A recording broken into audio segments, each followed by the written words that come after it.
In 1587, John White sailed to Roanoke. By 1590, 115 settlers were gone. Only one word carved into wood remained: Croatoan. Trunks unopened, ledgers unfinished. What else was erased? A compass rusted in sand, a ledger half filled, a Bible damp with salt. Between 1565 and 1700, colonies rose and fell. St. Augustine, Jamestown, Plymouth. But many left behind only broken inventories and burned rooms. When maps were drawn, what else was abandoned mid-line? Welcome to history's ledger. The first lessons of America were not written in triumphant lines of textbooks. They were carved into wood, whispered in cold rooms, and copied into ledgers that often stopped mid-sentence. Between Roanoke, Jamestown, Plymouth, and Salem, the colonies were stitched together not only by charters and battles, but by silences. Inventories that ended unfinished, names erased, objects abandoned in ash. This is not the history schools teach.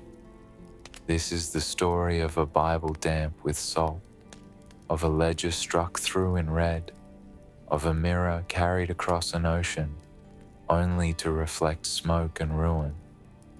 A story where velvet cloaks, silver spoons, porcelain cups, and carved chairs outlasted the voices of those who once held them.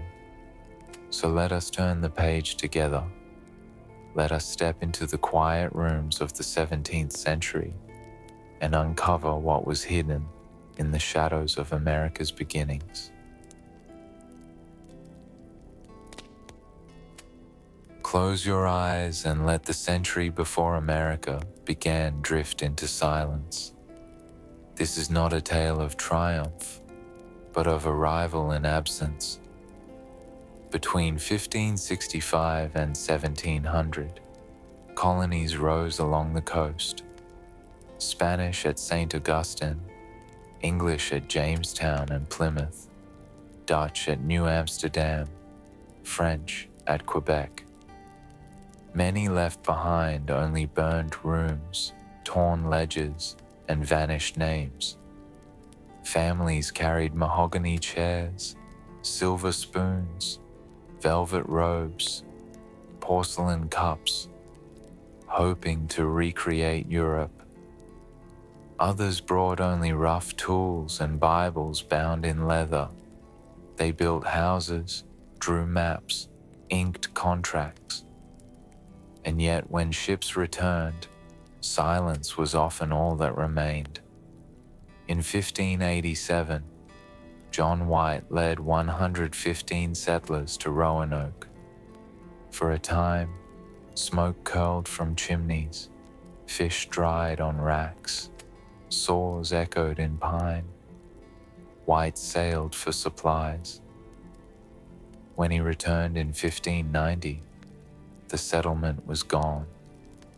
No graves, no fire. The homes dismantled, gardens overtaken, hearths cold. Trunks lay scattered, some unopened, some empty. One marked with initials never traced. Only one word remained: Croatoan, carved into a post. Not hurried, but carefully cut. Was it direction, farewell, or plea?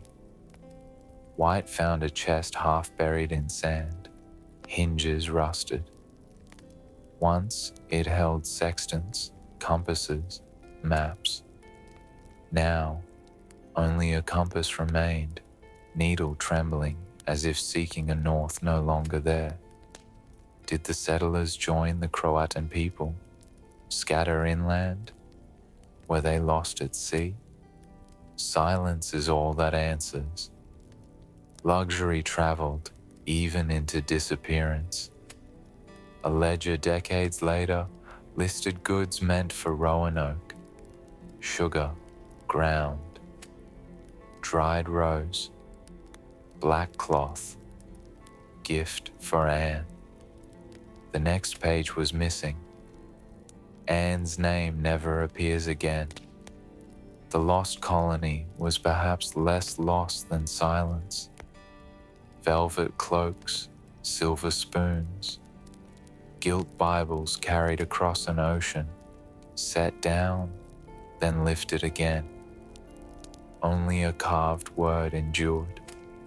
What does it mean when a nation's beginning is marked not by birth, but by absence? The James River smelled of brine and marsh, its tide pushing against the pilings of a wooden fort. In 1607, the English named it Jamestown. They arrived with charters, velvet-lined coats, mahogany boxes, and promises of wealth. But the soil was thin, the water brackish, the air heavy with insects. The palisade rose quickly, timbers rough-hewn. Inside stood storehouses, a plank church. A governor's quarters hung with tapestry from London. For a time, chimneys smoked, and hope clattered in the sound of nails. Then came the starving time.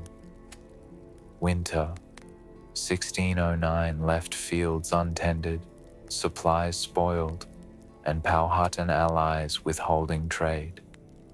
Of 500 settlers, fewer than 100 saw spring. When relief ships arrived in 1610, they found silence.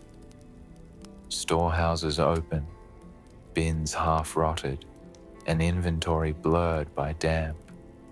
Flour, salted fish, wine casks, all struck through in red. The rest of the page is blank. Luxury had not saved them.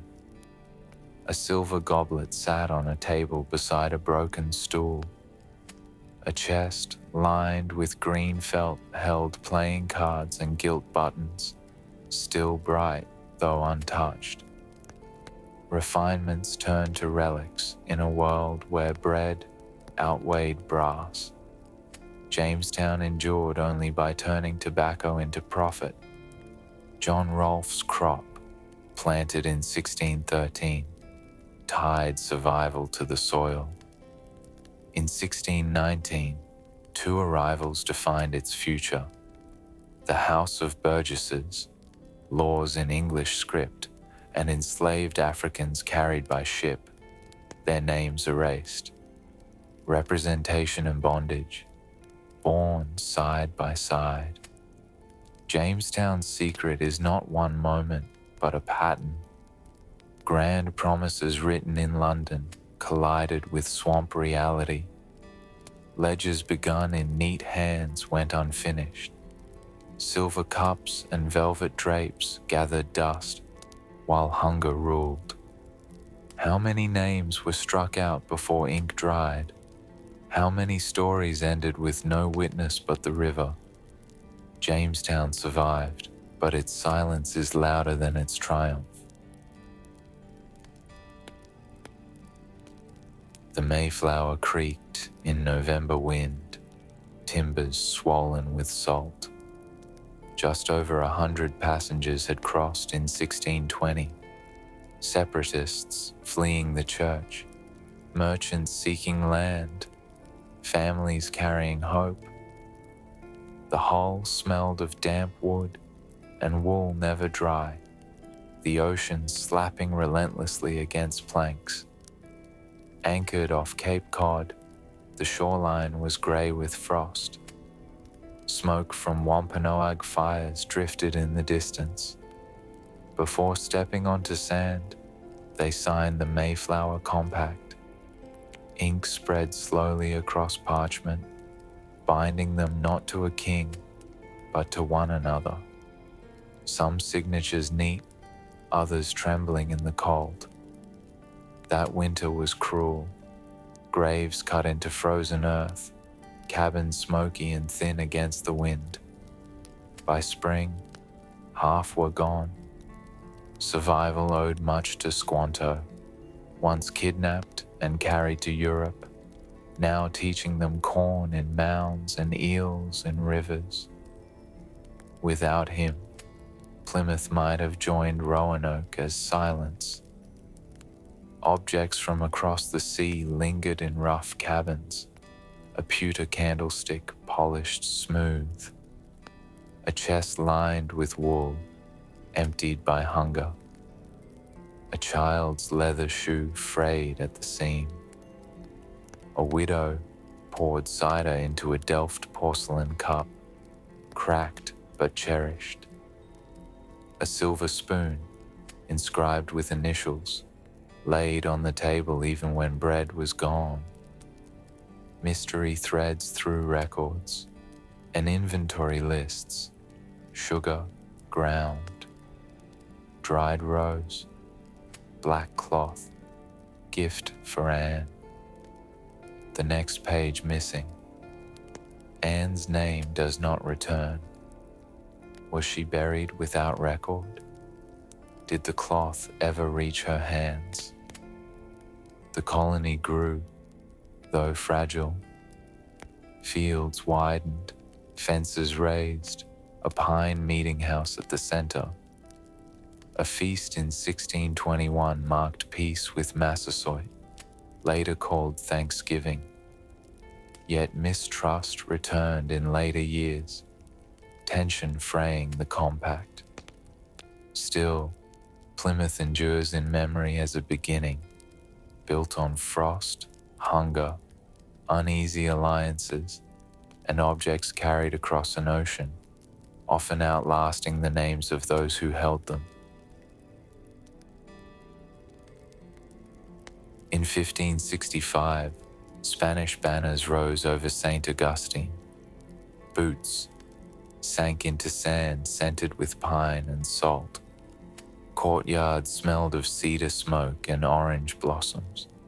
Cedar doors swung into chapels glowing with candlelight. Priests lifted silver chalices polished until light ran like water across their curves. Even as drought burned fields and conflict pressed hard, chalices gleamed, fragile opulence in a land of hunger. Far inland in 1610, Santa Fe took root along the Rio Grande. Adobe walls baked in sun, plazas framed in clay. Pueblo people watched as crosses rose above kivas, their sacred chambers. Painted tiles cooled underfoot.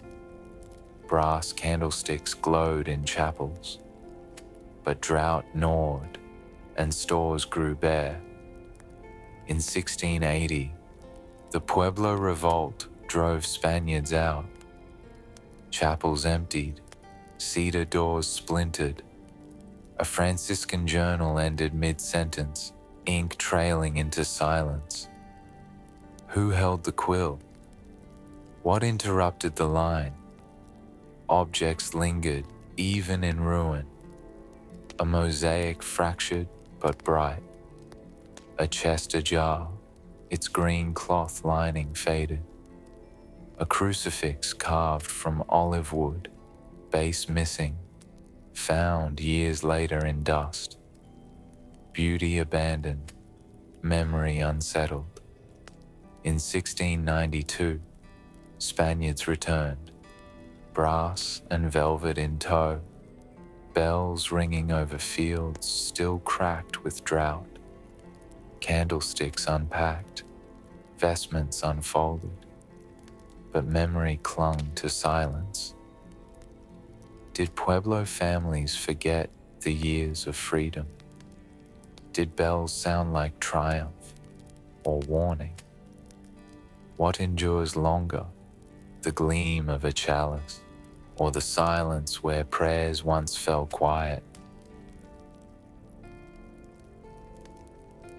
In 1626, Dutch agents secured Manhattan, trading with the Lenape for goods remembered as 60 guilders worth. The exact list is lost. Was it scarlet cloth, iron kettles, strings of beads? The ledger ends without clarity. New Amsterdam grew from the shoreline. Timber palisades bordered muddy streets. Steep-roofed houses smelled of lime wash and brick. Along Pearl Street, crates unpacked pewter mugs, carved Bruges chairs, linen marked in Dutch script. Indoors smelled of tobacco and cloves. Outside, tar and fish. Inventories read like unfinished poems. 2 beds, Dutch feather stuffed. Mirror with foxed edges. Small harp with ivory keys, 2 missing.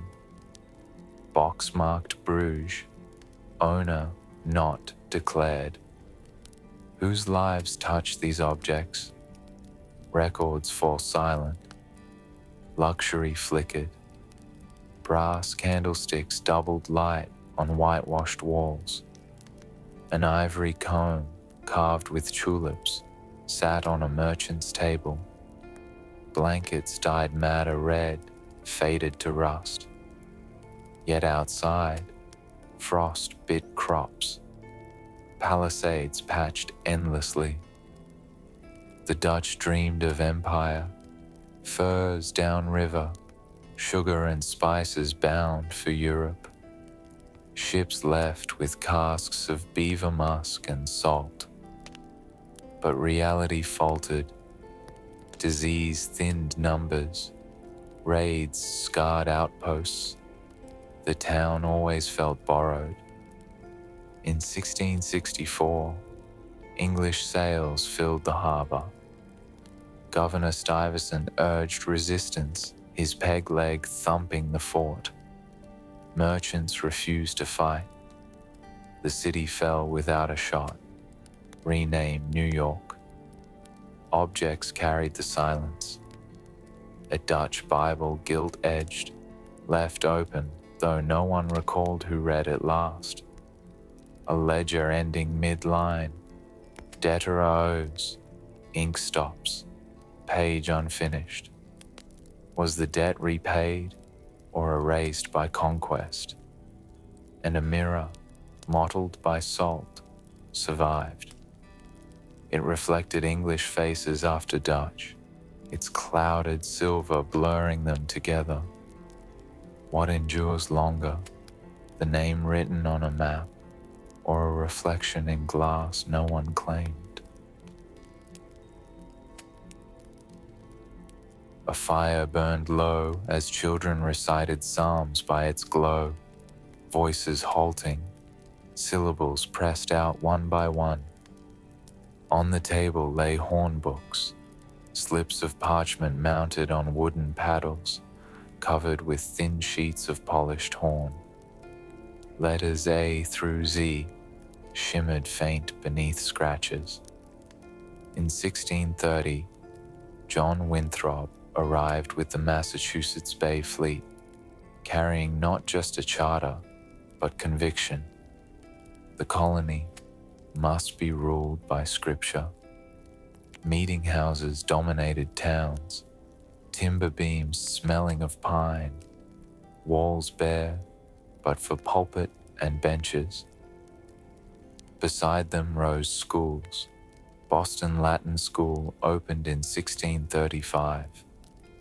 Boys in clattering shoes recited Latin, catechism, psalms. Teachers in black robes carried birch rods. Books were scarce, bindings cracked, but words mattered more than walls. In 1636, Harvard College followed, its oak halls plain, but inside ministers were trained and sermons copied until words spread like fire. The Puritans built what historians call a memory machine. In 1647, the colony required every town to keep a school so children could read scripture. Literacy became law. Ignorance was sin. Parents who neglected to teach could be fined. The community itself became a ledger, tracking progress in ink and punishment. Objects from that world survive. Horn books, yellowed and scratched. A leather Bible with marginal notes blurred by sweat. John Eliot's 1661 Bible in Algonquin. Only 11 copies remain. In one, a faint inscription. Sarah, daughter of no one. Who was she? Convert, orphan, or erased voice? The book remains, her story does not. Even in austerity, refinement flickered. Silver cups stood beside pewter. Linen dyed black folded in carved chests. A Dutch mirror, rippled and precious, reflected blurred faces. Not all submitted. Anne Hutchinson in 1637 challenged ministers, her candle-lit gatherings unsettling the order. Banished, she carried her family to Rhode Island. What survives of her? Only fragments, trial notes, second-hand accounts. Puritans believed words could seal memory. But for every sermon copied, pages were torn. For every law inked, names erased. Imagine those children by the fire, psalms trembling in their voices, horn books rough in their hands. Did they know their letters would outlast them? Or did they only feel hunger, smoke, and the press of winter cold? New England became one of the most literate places on earth, yet its legacy is built as much on silence as on words. What endures longer, copied scripture, or the spaces where nothing was written? The smell of smoke came before the flames. In 1637, English colonists and their allies surrounded a Pequot village at Mystic. At dawn, the palisade glowed orange, then roared. Houses of reed and timber burned swiftly, smoke rolling low, the air heavy with char. Silence followed. Bodies gone, but objects remained.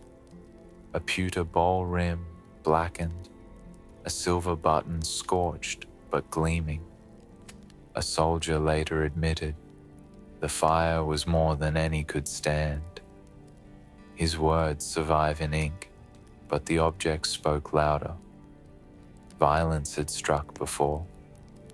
In 1622, the Powhatan Confederacy attacked Jamestown, killing over 300 colonists. Abandoned houses stood with tables still set, a mahogany chair overturned, fabric singed. Refinement scattered in ash. Conflict returned again in 1675 with King Philip's War. Metacom led a coalition against the colonies. Towns fell to fire. Rehoboth, Providence, Lancaster. Fields blackened, livestock scattered. A minister's wife fled, clutching a silver cup. Soldiers found velvet gloves folded neatly in a chest, untouched as flames spread. Even rebellion carried fire. In 1676, Bacon's men burned Jamestown. Velvet curtains collapsed with walls. Candlesticks melted. Crates of linen and tobacco turned to smoke. A ledger pulled from the ruins listed goods half finished. Sugar, ground, dried rose, black cloth, gift for Anne. The next page was gone. Anne's name never returned. Each conflict left more than ash. It left silence, inventories unfinished, names missing, objects scattered. A lace collar folded on a chair never claimed. A porcelain cup cracked in frost beside a chimney in rubble. What weighs more, treaties inked after flames, or broken chalices, scorched mirrors, and torn pages that say nothing at all? Summer, 1676. On the banks of the James, torches flared, sparks catching roofs and beams. Jamestown, the capital, was about to burn. Nathaniel Bacon, a restless planter, rallied farmers and freedmen against Governor Berkeley. Berkeley urged peace with neighboring tribes. Bacon demanded war, expansion, land. His words carried in taverns, thick with smoke and sour ale, until men gathered with muskets and firebrands. Jamestown was more than houses. Governors dined on mahogany tables, velvet curtains filtered river light, inventories listed tobacco, linen, and silver spoons engraved with crests. But beneath polish lay division, planters against farmers, hungry against wealthy. As flames spread, families fled. A merchant's wife carried a Dutch mirror wrapped in linen. A child clutched a lace collar. They left more than they saved.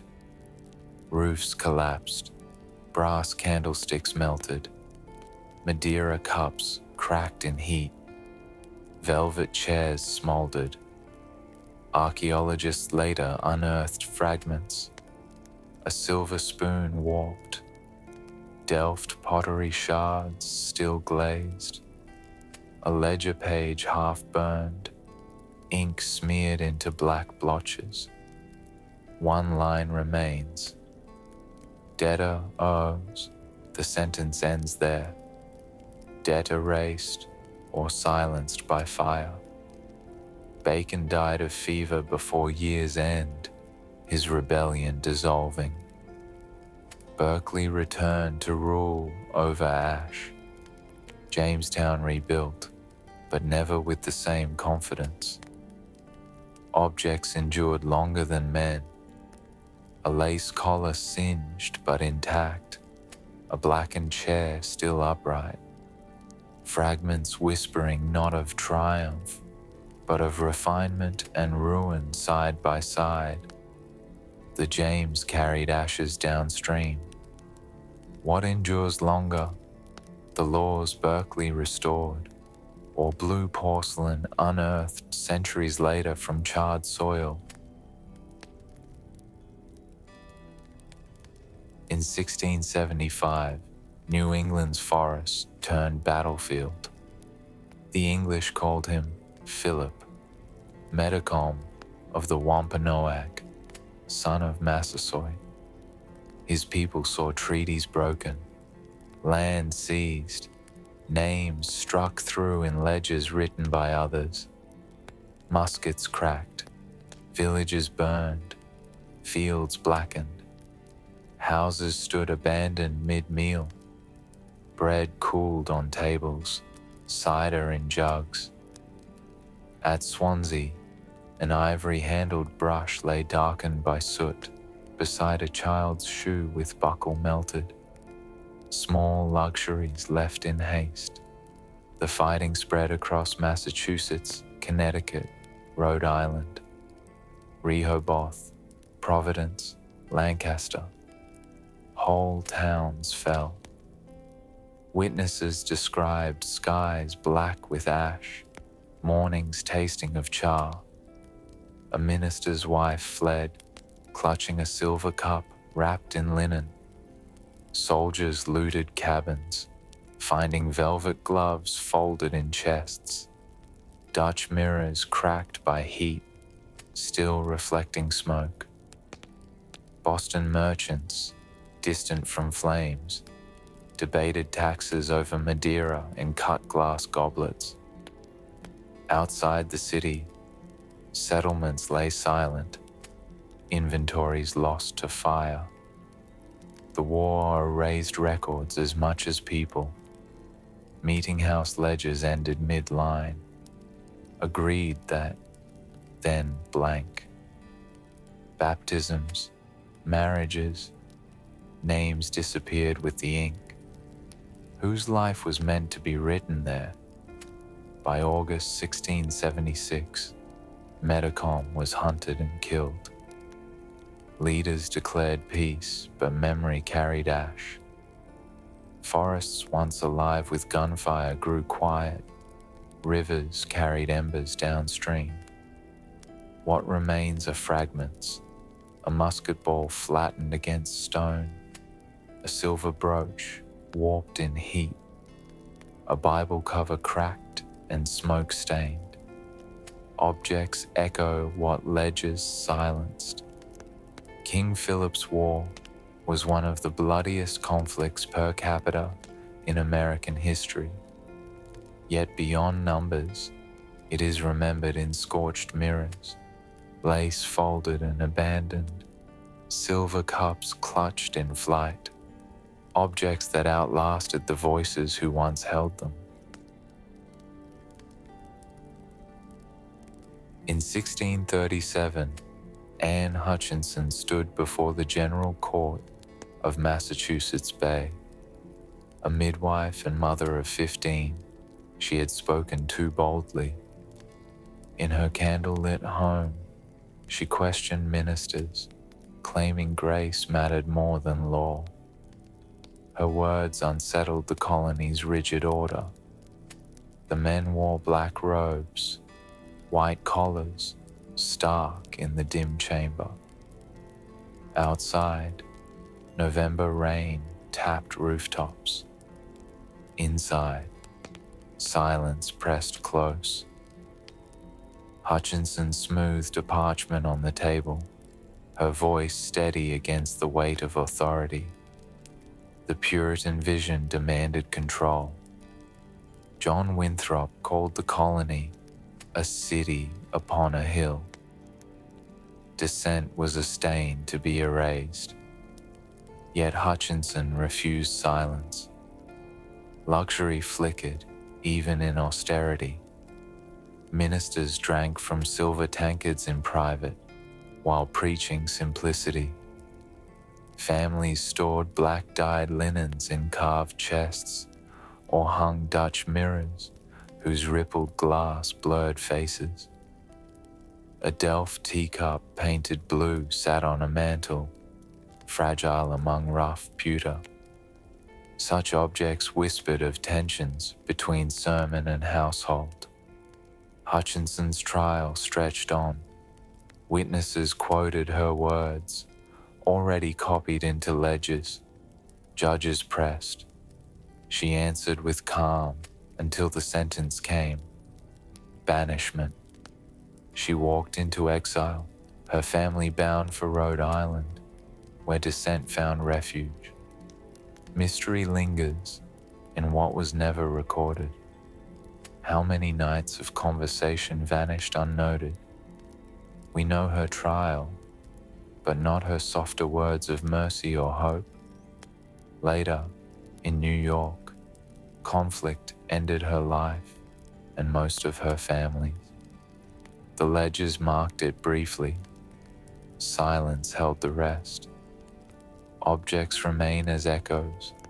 A lace kerchief listed in an inventory, folded and untouched after her exile. A silver ring once given in thanks for her care. later missing from record, fragments that hint at her presence even as words fail. So what do we make of Anne Hutchinson? Was she a threat to order, or a whisper of freedom before its time? What matters more, trial transcripts in ink, or conversations that flickered out in silence? And what would you have done? Sat with her in defiance or kept still to avoid exile? Share your thoughts in the comments. And don't forget to like this video and subscribe so we can keep turning the pages of history's ledger together. In 1692, Salem was a small village of plain houses and crowded hearths, yet fear pressed harder than walls. By candlelight, accusation spread. Girls whispered of visions and blurred figures by firesides. Their words filled the meeting house, copied into ledgers where magistrates inked names with heavy strokes. Each entry an indictment, darker than the last. The tension reached every home. Ministers thundered from pulpits, merchants locked doors. Friends crossed streets to avoid each other. Shoes struck cobbles louder in the new quiet. Luxury lingered uneasily. A silver candlestick stood on a mantel, though its owner swore simplicity. A lace cap, folded neatly, glowed in candlelight. One inventory listed a mirror with foxed edges, covered with cloth during the trials, as if reflection itself accused. Ordinary objects became suspicious. Testimonies sometimes ended mid-sentence. The child claims she saw, and nothing more. Was the page torn, or the silence too dangerous to finish? By autumn, more than 20 were executed, their deaths noted in ledgers like livestock or goods. Families tried to erase memory, altering inventories, hiding or destroying belongings. A Bible bound in black leather disappeared from records after its owner's death. Was it burned, buried, or quietly folded into another household? Years later, Salem still smelled of ash, not from fire, but from memory scorched too deeply. What endures longer, the trials written in ledgers, or the objects slipped into silence? The candlestick, the lace, the mirror hidden under cloth. Would you have spoken, risking accusation, or kept silent, hoping not to be seen? A crucifix leaned against the wall of a ruined chapel, olive wood darkened by smoke. Dust covered the altar. Sage drifted in through cracks where the roof had fallen. 12 years earlier, the Pueblo Revolt had driven the Spanish out. Now, in 1692, soldiers marched back into the plaza. Adobe walls bore scars. Hinges hung empty where cedar doors once swung. Painted tiles lay fractured in dust. A silver chalice, dented and dulled, was found half buried. To the Spanish, these were relics of faith. To the Pueblo, reminders of conquest. Governor Diego de Vargas promised clemency, but memory of drought and punishment weighed heavy. Could bells ring again without suspicion? Could prayers spoken in Spanish erase prayers whispered in kivas during the years of freedom? Luxury returned with the soldiers, brass candlesticks unpacked, velvet vestments unfolded, chalices polished. The air filled once more with incense and wax. Yet just outside the walls, fields lay barren, cracked with drought. What did velvet matter against hunger? Mystery lingers in unfinished records. Franciscan journals from 1680 end mid-sentence, ink trailing into silence. Were they broken by fire or flight? The missing pages never return. Imagine Santa Fe that winter, walls rebuilt, doors scarred, bells ringing faintly over fields that remembered quiet. Did the city return, or did it remain haunted by revolt? Objects survived, a crucifix missing its base, a brass key worn smooth, a torn journal. Luxury and silence both enduring. What lasts longer, the chalice polished anew, or the silence of 12 years without a bell? Under an elm in 1682, William Penn pressed a parchment sealed with blue silk ribbons. The Lenape gathered in quiet council. Words passed in English, Lenape, and gesture. No drums, no trumpets, only parchment, trees, and silence. Philadelphia grew from that promise. Streets laid on a grid, orchards planned behind brick houses, roses and linen hung on lines. Contracts followed in Dutch, German, English, French. Clauses copied carefully, margins filled with notes. Counting houses smelled of ink and lamp oil. Clerks sanding signatures until the grit sparkled like frost. Luxury arrived discreetly. Quaker plainness hid refinement. Walnut tables polished until they reflected light. Plain silver tankards heavy but unadorned. A mantle of Italian marble cool to the wrist. Delft vases with tulips bending like listeners. Refinement without ostentation. Not every draft survived. A gardener's notebook sketched rose beds later, swept away by floods. A council record stopped mid-line, agreed that, and nothing more. Whose voices fell into silence? Penn's frame of government called for tolerance and skill. Assemblies, juries, rights written plainly. Presses on 2nd Street clattered, the smell of ink filling shops. Deeds tied with ribbon piled in chests, some filed, others lost. A bundle later listed only as tongues unknown. Whose land did those lines describe? Philadelphia thrived, voices braided in many languages, markets filled with creaking baskets, butter cracked in the chill, sugar in the air near Front Street, where molasses was poured into casks. Refinement and trade walked hand in hand. Mystery lingers in what was unrecorded. A mirror from Amsterdam, its backing clouded, reflected river light but no name. A page torn from a deed bundle, silence sharper than ink. The peaceable kingdom was not idyll, but wager. Gardens could flood, charters could tear, names could vanish from deeds.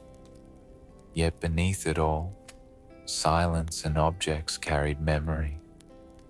Which lasts longer, the marble mantle or the quiet under the elm? The parchment pressed or the story whispered at dusk? A single window glowed faintly against the night.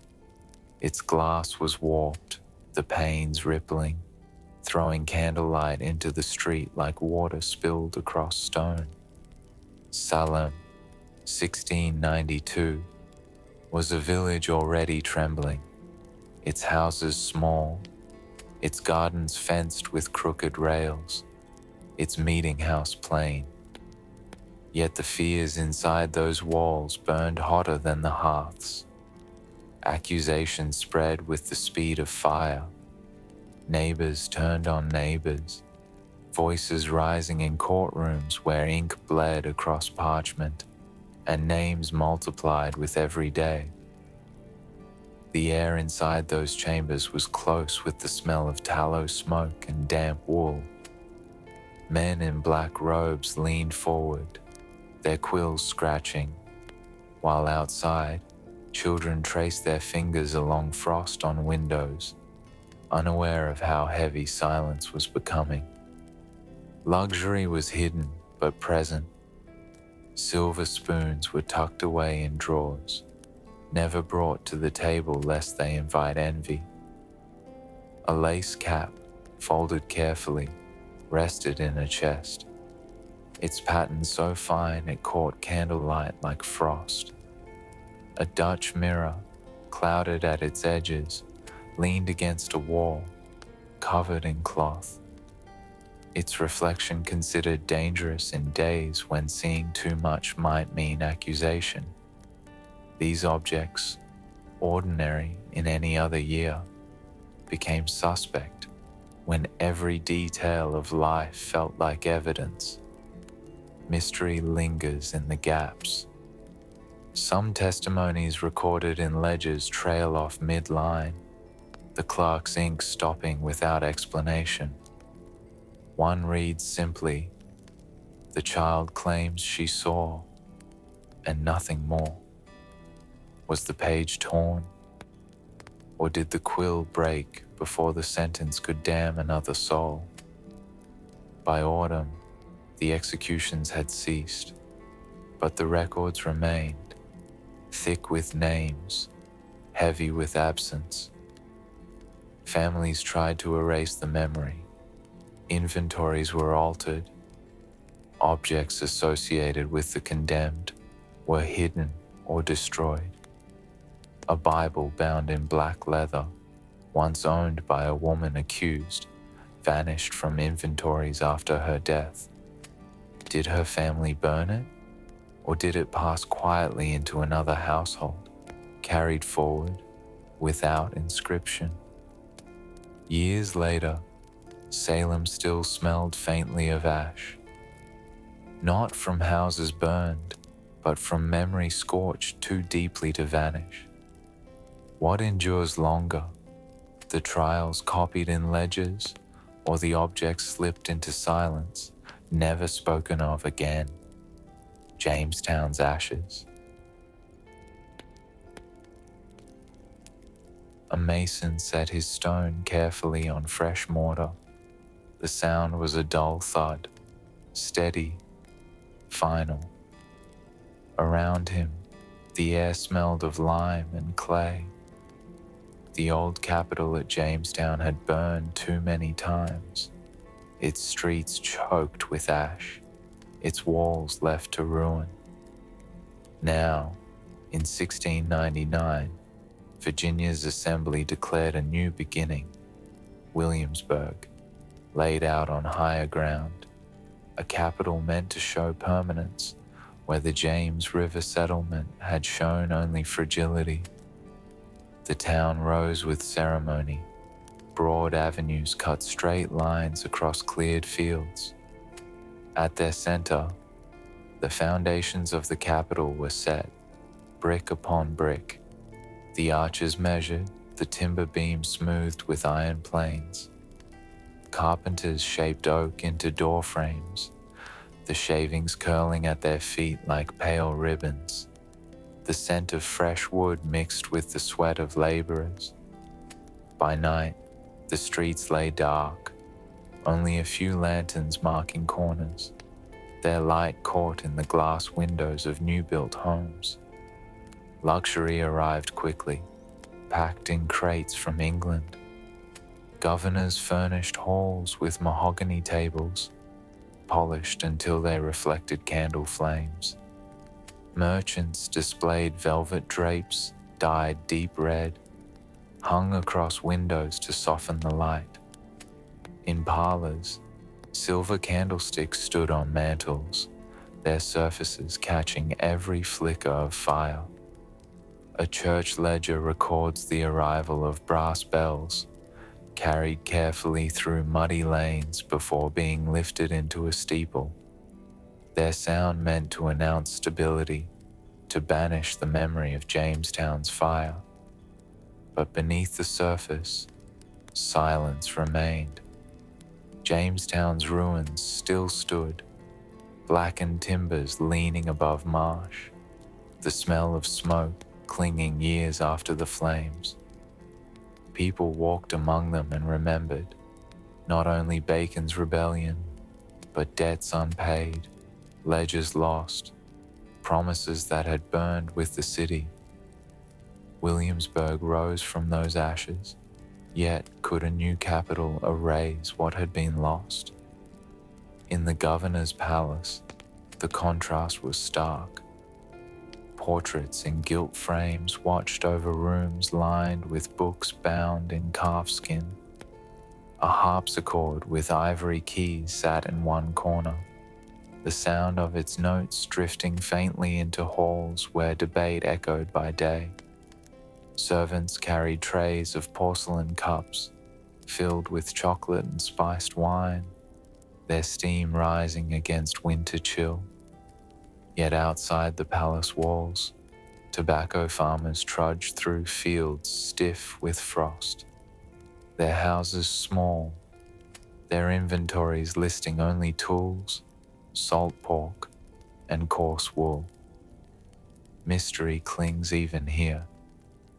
A set of council minutes from 1699 ends abruptly. It was agreed that provision should be made, and the next page is missing. Was it torn, misplaced, or erased deliberately? The blank interrupts the illusion of order, leaving us to wonder what decision was silenced before it reached the record. Even in Williamsburg's careful design, fragility whispered. Floods softened mortar, winds rattled shutters, fires threatened kitchens. The brass bells tolled, but every peal carried echoes of Jamestown's ruin. Perhaps that is why governors filled their halls with velvet, mirrors, and silver, not only to project wealth, but to drown the silence that still lingered from the marsh. At dusk, the streets filled with lamplight. Oil lamps flickered against new glass panes, their glow uneven but proud. A woman, walking with her child, passed a shop window where a lace collar imported from London hung on display. Its threads so fine it caught even the faint lantern light. She paused, looked, then walked on. Did she see it as a promise of stability, or a fragile ornament in a town still haunted by ash? Williamsburg's foundations were laid in stone and hope. But stones crack, hope fades. What endures is the silence of pages missing from records, the ghost of a burned town upriver, and the objects left behind. Mahogany, brass, lace, porcelain, fragile testimonies to a colony that sought permanence, but always stood on the edge of loss. The drums carried through the desert night. Their sound rolled across the mesas, low and steady, like thunder too far away to see. In 1680, the Pueblo nations rose together against Spanish rule, driving friars and soldiers out of Santa Fe. For 12 years, the bells of the missions fell silent. When the Spanish returned in 1692, they found not an empty city, but one heavy with memory. Walls stood blackened, roof beams sagged, adobe smelled of clay soaked in smoke. Inside one chapel, the silver chalice once lifted at Mass lay on its side, its rim dented, its surface dulled. Mystery seemed to linger in the silence of that object, as if it remembered the hands that had once raised it, the voices that had once echoed over its rim. Luxury had not vanished, it had simply turned spectral. A fragment of a painted tile, blue and green, caught the sunlight in a ruin. A cedar door, carved with crosses, stood half buried in sand, its grains scarred, but still breathing resin when touched. These things waited as though they had souls, bearing witness to what had been toppled. Governor Diego de Vargas marched back with soldiers, promising pardon. "Lay down your arms," one voice called in the plaza, words clipped by the dry air. Some listened, others turned their faces away, unwilling to trust. The records of that day are full of signatures, neat and orderly, but how much silence sits between those lines? How many names were spoken in the square but never copied into ink? The plaza filled again with processions. Brass candlesticks gleamed in chapels, velvet vestments unfurled from trunks, incense curled like thin smoke against pale adobe. Luxury returned with the conquerors, as if it had been waiting at the border. But memory was not so easily restored. Mystery still walked the streets, asking questions the ledgers could not answer. What prayers were whispered in kivas during the years of freedom? Which words of resistance were erased when Spanish scribes set quill to paper? At dusk, the bells rang again. Their sound rolled over fields cracked by drought, over pueblos that had once stood unchallenged, over doorways where people leaned and listened. Did they hear the bells as triumph or as warning? A soldier, writing in his journal, left only this line: "The city is ours again, but not as before." The ink trailed thin, as though he had nothing else to say. Objects remained: a crucifix with a missing arm, a brass key, its teeth worn smooth, discovered years later in dust, a journal, half written, its last page torn. Luxury, mystery, silence, all present, all alive in their own way, each carrying memory that men tried to control but never fully held. What endures longer, the ring of the bell or the silence that carried it away? The cloth was coarse, rough wool, the kind spun in New England houses where looms thudded through long winters.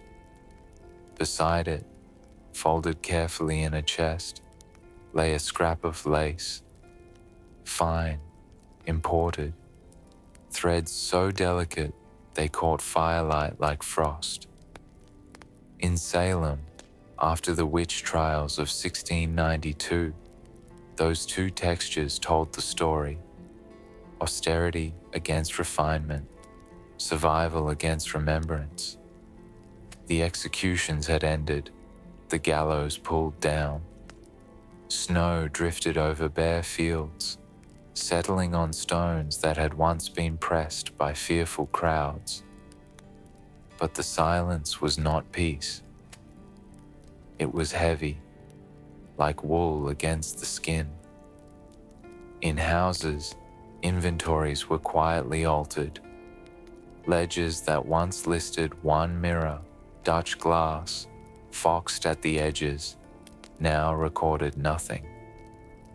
Objects connected to the condemned vanished from the record. Families sold them, hid them, or destroyed them. Yet fragments slipped through. A silver button, found years later in an attic, was said to have belonged to a woman accused. A Bible bound in black leather, its cover cracked, was passed through 3 households, with its owner's name erased from the flyleaf. Luxury carried a soul here, its silence almost deliberate, as if these objects chose to remember what the town wished to forget. Mystery breathed through absence. Some trial records end in half lines. The child claims she saw, and then the quill lifts. Another page torn, another sentence unfinished. Was it carelessness? Or was silence chosen? A protective act disguised as clerical error? We cannot know. Mystery refuses to yield, standing at the edge of every record like a figure who will not step into the light. In the meeting house, ministers struggled to explain. Sermons smelled of tallow smoke, their words heavy, meant to close the wound. One minister whispered to a friend, "We must repent, but never again speak of this." The words lingered longer than he intended, copied later by someone listening at the back. Human voices, even when hushed, leave their traces. And yet, despite attempts to bury memory, the town itself felt marked. A mirror covered with cloth reflected only shadow. Children traced names scratched into beams, asking parents whose they were. Mothers answered with silence. Fathers turned away. The textures of luxury haunted even more than the trials. A lace cap folded away in a cedar chest. A china teacup, hairline crack across its rim, stored in a cupboard no one opened. Silver candlesticks, polished until their surfaces gleamed too brightly in dark rooms, as if they knew what they had seen. These objects became watchers, their quiet presence unsettling. Did the people of Salem fear the objects themselves, or the memories attached to them? Years passed. The colonies shifted focus. Laws revised, farms tended, trade increased. But Salem's silence did not fade. Every ledger with missing pages whispered. Every object with no owner spoke in absence. Mystery walked the streets like a neighbor, unacknowledged but present. What do we make of a place where luxury hides in chests, where ledgers are cut mid-line, where silence weighs heavier than words? Perhaps Salem's true story is not the frenzy of the trials, but the years that followed, the wool against lace, the rough against the refined, the memory against the attempt to erase it. The shadows remained. Rigging groaned as the swell lifted the hull. Sails cracked, then bellied tight. The ship answered with a long shudder that traveled from mast to keel. Orders came short and flat across the deck. Haul, belay, and the answering chorus vanished into wind. Tar and salt, wet hemp and stale biscuit. The smells layered until you could taste them. Below, Casks rolled in their cradles with a hollow thump, iron hoops clicking like distant coins. A convoy ran down the coast, barrels of tobacco from the James, boards marked with brands, bundles of beaver pelts from the upper rivers, and, farther south, sacks of rice still dusty from the Carolina marsh. The year hovered in the last years of the century. The charts showed the familiar teeth of the Atlantic shore. The rules of London showed something else. Navigation acts lay like nets over the water, enumerated goods on English bottoms, duties collected with a practiced hand, and every customs house kept a door just wide enough for daylight and trouble. Boston's harbor took the first light. Wharfmen pried the lids from hogsheads, the sweet, heavy scent of leaf flooding the air. A clerk hunched at a walnut counter, tallying with an ivory stick on a slate already smeared grey. The ledger before him was bound in Morocco leather, corners bruised, pages pricked for columns and filled in a meticulous hand. 2 hogsheads Virginian, 1 bale of broadcloth, 1 crate of Delft jars, blue on white. He paused, cleared his throat, and wrote a line more faint than the rest. 1 chest, initials, AP, consignee unknown.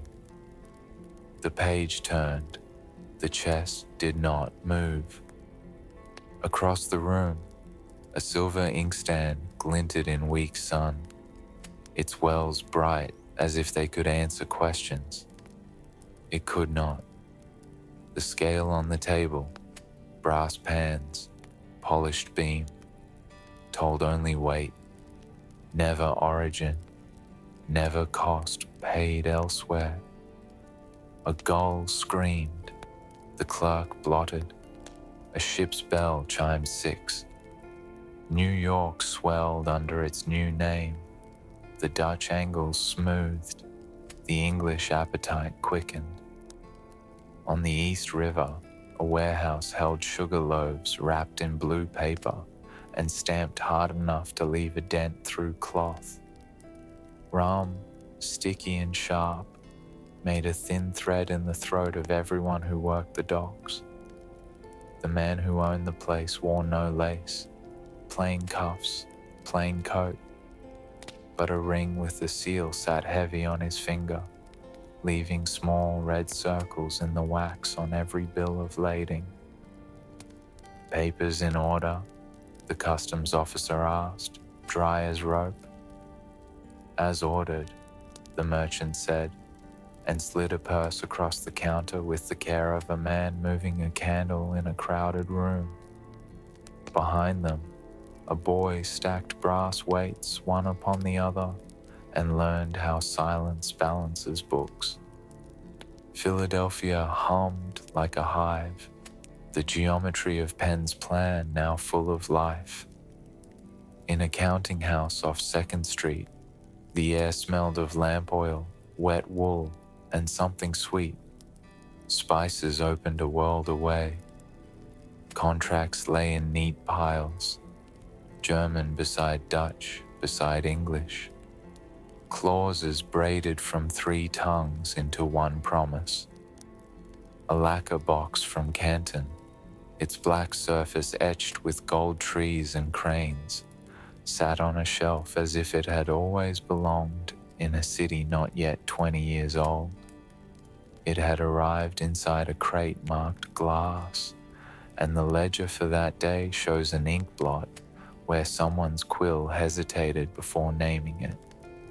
Charleston's tide ran hard across rice fields, cut like gridded mirrors into the marsh. Indigo-stained hands blue, the color clinging to cuticles, to the edges of nails, to the creases of palms. The plantations marched outward, houses lifted above wet ground, galleries open to whatever breeze the river allowed. Inside, mahogany desks held stacks of thin paper that carried mortgages and promises like a fever. Outside, procession and tragedy braided together, carts, barrels, ships, and people, some free, some in chains, moved in fixed directions under eyes that never wrote their names. Manifest recorded weights, not lives. Entries read 20 prime from, and the ink thinned where origin should have been. Names, if spoken, were carried below where iron made its own record in the dark. On a November afternoon, a sloop out of Barbados nosed into the Delaware, its decks sticky with molasses that had bled from cracked staves. The smell was sweet enough to make men swallow against it.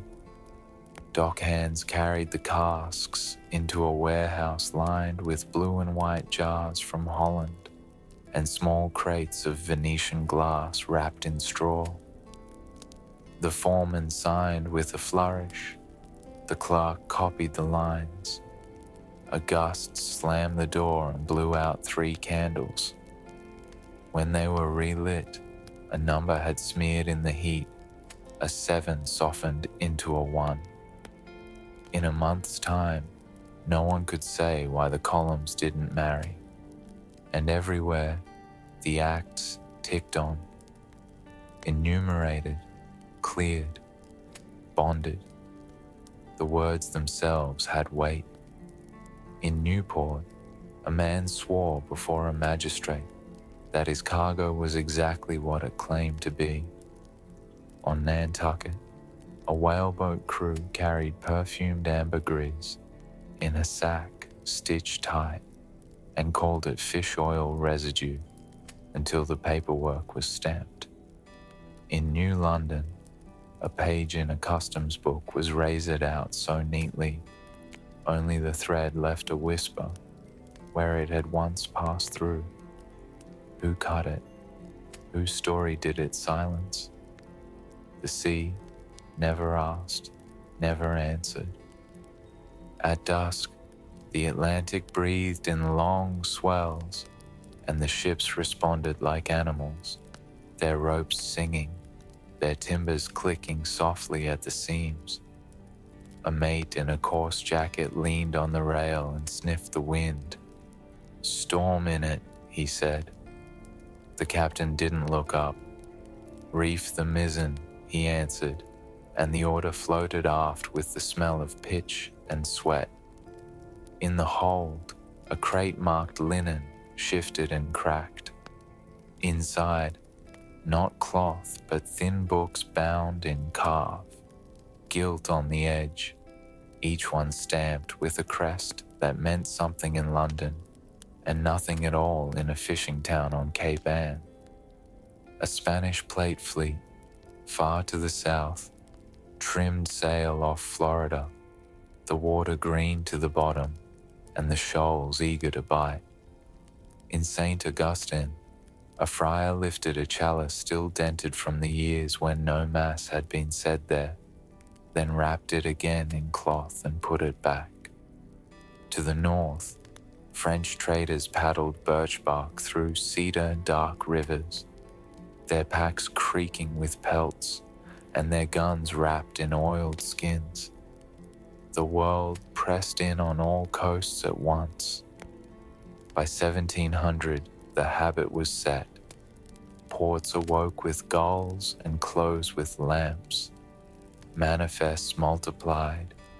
Fortunes rose in ledgers before they rose in streets. In rooms where the sound of counting never stopped, gilt-edged account books rested beside sealing wafers and bone-handled knives. On the wall, A map with seas tinted pale blue carried a brown stain where someone spilled tea 15 years earlier and never wiped it clean. Mystery had its desk too, a page begun and left unfinished, a chest unclaimed through 3 auctions and finally sold as miscellaneous. Initials cut into a plank in a forepeak, the knife strokes deep enough to outlast a hull. A sailor whispered to another, "Did you change the tally?" The other man looked at his shoes and said nothing at all. Sometimes, late at night, a clerk shut his book and rested a hand on its cover until the pulse in his wrist slowed. The room would hold its breath. On the sill, a delf jar caught the lantern light and sent it back in a thin, blue shimmer. Outside, tide tugged at pilings. Ropes sighed. Chalk marks on the wharf bled under a wash of brackish water. By morning, the numbers would stand again, dry and absolute, but the night's small erosions would still be hiding in the paper. Salt scars, thumb grease, a line drawn lighter than the rest. No proclamation announced empire. It arrived as habit. Bells at the custom house, seals pressed, weights lifted, names written thick for some and not at all for others. You could feel it in the balance of the brass beam, hear it in the creak of a deck with cargo evenly set, smell it in sugar and leaf and tar, braided into a single rope of air. And still the ocean kept its own ledger. Every wave crossed a sum, every tide erased a line. The evening smelled of wood smoke and bread. Hearth fires glowed behind new brick walls, and loaves cooled on boards dusted with flour. The streets of Williamsburg, declared Virginia's capital only a year before, ran straight and clean, lined with young trees. Yet beneath the order lay memory. Jamestown upriver, a ruin of ash, its silence still breathing across the James. At the College of William and Mary, founded in 1693, boys in black coats recited their lessons, the cadence drifting out of windows into twilight. Inside the hall, the air smelled of ink and wax, the sound of quills scratching across parchment, filling the silence between voices. A silver inkstand rested on the master's desk, its surface polished so bright it seemed to watch. Mystery lingered there. Whose hands had written names that were later struck out? Which students never returned after winter fever carried them away? The records do not say. The governor's palace gleamed with imported splendor.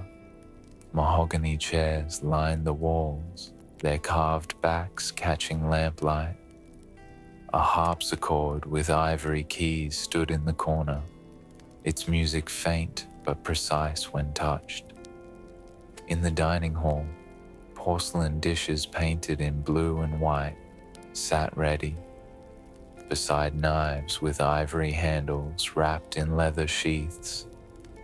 Luxury moved through the rooms like a ghost, soft-footed and watchful, as if aware of how quickly fire or rebellion could banish it.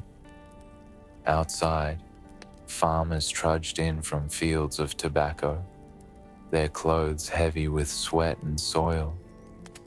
They passed shops where merchants sold imported lace and mirrors framed in gilt.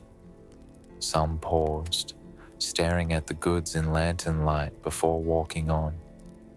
A boy pointed at a lace collar displayed on a wooden bust. His father pressed his shoulder and said quietly, Not for us, lad. The words hung heavy, and the boy's eyes followed the collar until it vanished behind the window's reflection. Williamsburg was meant to be permanence, but silence threaded its ledgers. An entry from 1700 lists: 20 barrels tobacco, 4 hogsheads molasses, 1 chest, initials worn away. The chest itself disappeared from records. Did it rot in storage? Did it sail north, carried off without note? Mystery chose not to answer, its presence alive in that blank line. The taverns hummed at night, the smell of ale and roasted meat pressing into rafters. Men spoke in low voices about debts, land, and the war in Europe that stretched even across oceans. Dice clicked on pewter, tankards struck wood. One man leaned close to another and whispered, "They say Jamestown's ghosts walk the riverbank still." His companion did not laugh. He only stared into the foam, silent. Luxury sat awkwardly among this talk. A silver tankard, dented but gleaming, was raised in toast. A velvet cloak, worn by a magistrate's wife, brushed against benches rough with splinters. The contrast felt sharp, wealth flickering against the plainness of survival. At the edges of the town, silence gathered again. The fields lay dark, the marshes whispered with frogs and nightbirds. Beyond the glow of lanterns, the ruins of Jamestown remained, its charred beams still rising like ribs from the earth. Williamsburg pretended not to hear, but memory lingered, heavy as smoke. What survives longer? The straight streets of a new capital, or the silence of a burned town just upriver?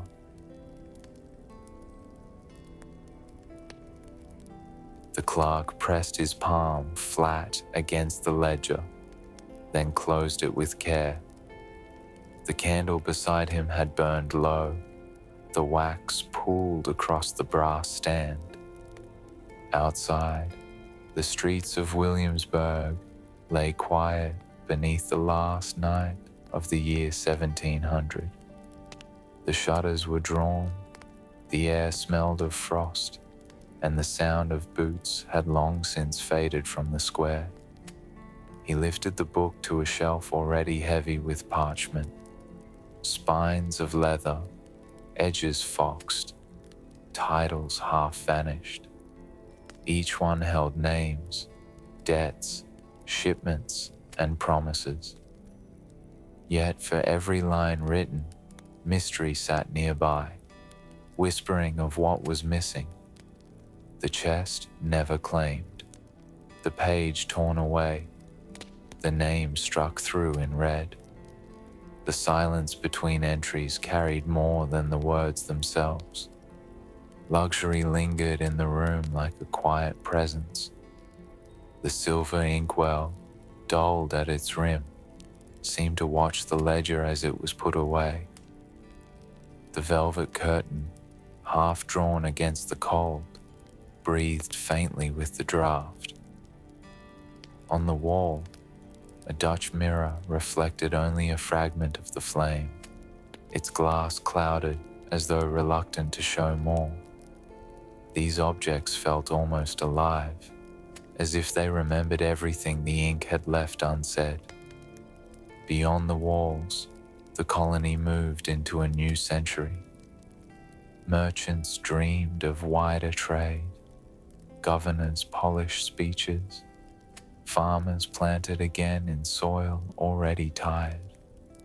Yet beneath every plan lay silence, the same silence that had swallowed Roanoke, that had nearly undone Jamestown, that had haunted Salem and shadowed Santa Fe. The colonies had survived, but survival was fragile, and the ghosts of unfinished stories walked with them still. At midnight, the bells tolled. Their sound drifted across fields, over rivers, down roads cut through forest.